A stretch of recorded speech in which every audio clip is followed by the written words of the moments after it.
Monster Hunter series is a lot like pegging. You just won't get into it first time you try it.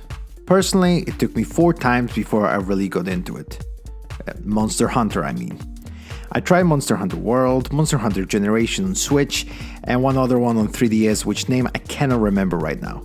But it was Monster Hunter Rise that finally gripped me. But why? Let me tell you. So Monster Hunter Rise is a game with a story as barren and simple as my social life.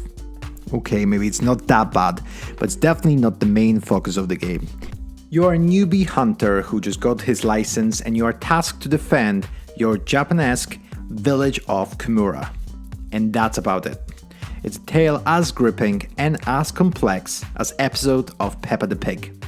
So if you are looking to buy Monster Hunter game for a story, maybe skip Monster Hunter Rise and wait for Monster Hunter Stories 2. So what is the point of this game? Well, in this game, you hunt monsters. I know, shocking. But you hunt monsters, which in and of itself is quite fun. But after a hunt, you also get resources from the monster, which you can then use to craft and update your weapons and armor. I personally spent countless of hours in games like Witcher 3 and Skyrim doing just that, as I really enjoy new gear in games. Which is funny, as in real life I could not care more about what I wear. Though if I had an option to wear a dragon scale armor, it might be a bit different. Anyway, this game is all about accepting a quest, killing a monster and gutting it, and making new weapon, upgrade or armor out of it. This is such an entertaining loop which can be done over and over again. Especially that as you progress, the monster get more and more difficult, so constantly upgrading your gear is extremely important. Best part that compared to Skyrim, where combat is super basic, or Witcher, where it just gets tiresome after a while, in Monster Hunter, the process of hunting and taking down the beast is so much fun. If I were to compare it to anything, I would compare it to Dark Souls. Just with much less rage quitting. But both of these games are all about timing. Each enemy has a different attack pattern, and as the game progresses, the attack patterns of new monsters get more and more complex, and also every weapon in the game has different weight. Each weapon is just so drastically different, so much so that if you spend most of the game using one type of weapon and then you switch, it feels like a completely different game. Which is definitely a signature feature of this series. It just has so much variety in its game style. You have long range weapon, heavy weapons with tons of damage, quick weapons which cause much less damage but give you more mobility. It's absolutely down to experimenting and trial and error to see what suits you. However, if you're one of those boring bastards that watches only football and only eats the food you already know and listens only to the music you heard before, I recommend Sword and Shield or Longsword. So at the beginning, I have mentioned that I played other games in this series but never gotten into them.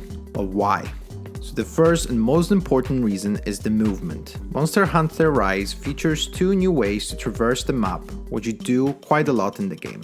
For each mission, you are thrown into somewhat of an open map, where you're going to be chasing the monster around. In previous entries, other than just running on foot, there weren't that many ways to traverse the map, which meant that most of the hunt was just you trying to catch up to a monster, which being bigger was of course much faster, which gave me too many flashbacks to my secondary school PE class.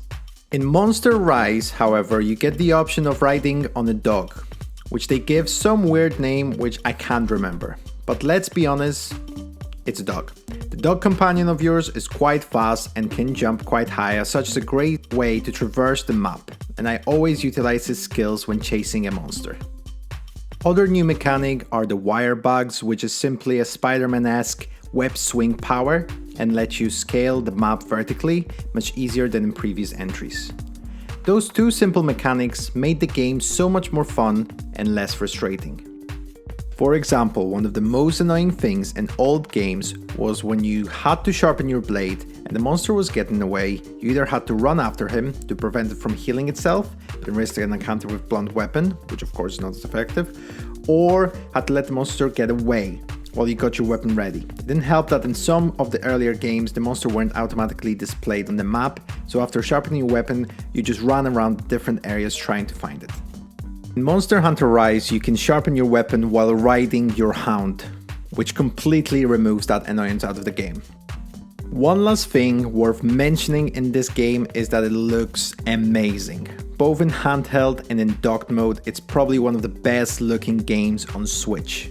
It's just so sharp and clean, even compared to some Nintendo first-party games. So does this game have any negatives? Well, the negatives are that if you don't like the combat, you probably won't enjoy the game at all, as there's nothing apart from the combat here.